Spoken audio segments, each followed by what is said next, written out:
and some foods just speak to us on another level, and others always hit the spot. So for today's On Our Mind, we're asking, what is your go-to at-home comfort food recipe, Devin? Oof, I'll let you. What are you making? Oof, you know what? There's always some good questions about that one too. And you know what? There are some good recipes at home when it comes to that as well.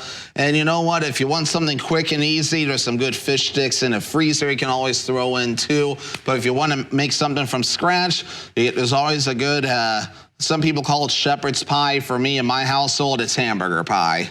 Oh, so how do you make it, Devin? Oh, gosh. Offhand, it's hard to describe, but there's obviously the hamburger. I believe you throw some tomato soup and green beans in. There's the mashed potatoes. Oh, gosh, I believe some cheese, too. There's a whole procedure in there, too. Without referring to the recipe, I can't remember everything offhand. Goodness gracious. When was the last time you probably made it? It's been a while. I know my mom made it recently. Usually mom's got the perfect touch when it comes to that recipe, so a lot of times I leave it to her.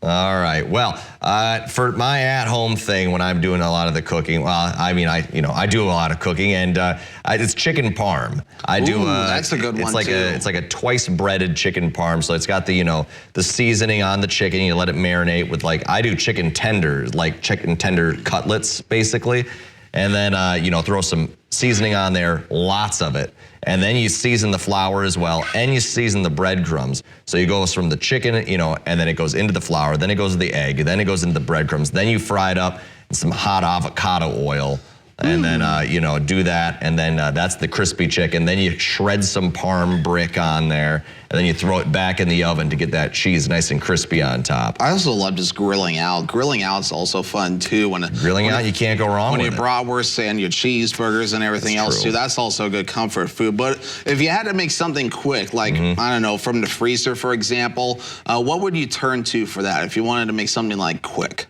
Oh, I don't know. I thought the chicken was pretty quick. It's just breading and frying it up. That was my quick go-to. Sure, okay. That's if I was going to make something longer, it just sounded complicated to me, but okay.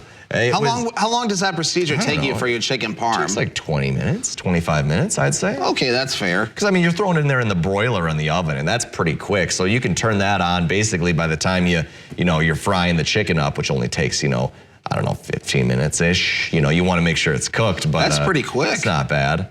Well, either way. But, Devin, those are the warm things I was thinking about. I was thinking about them this weekend because it was a kind of a rough Sunday with all the weather and the rain and the snow. So it was a good time to cook and stay inside. And Jeff got me into the spirit yesterday with the hot chocolate that's in the newsroom, too. Definitely perfect for a nice cold winter day and snow outside and everything else, in addition to the coffee, or in your case, tea today. Yeah. But we got the nice hot chocolate in the newsroom. Right, you are. But speaking of food, we got Howard in the Mr. Food Test Kitchen with you right now.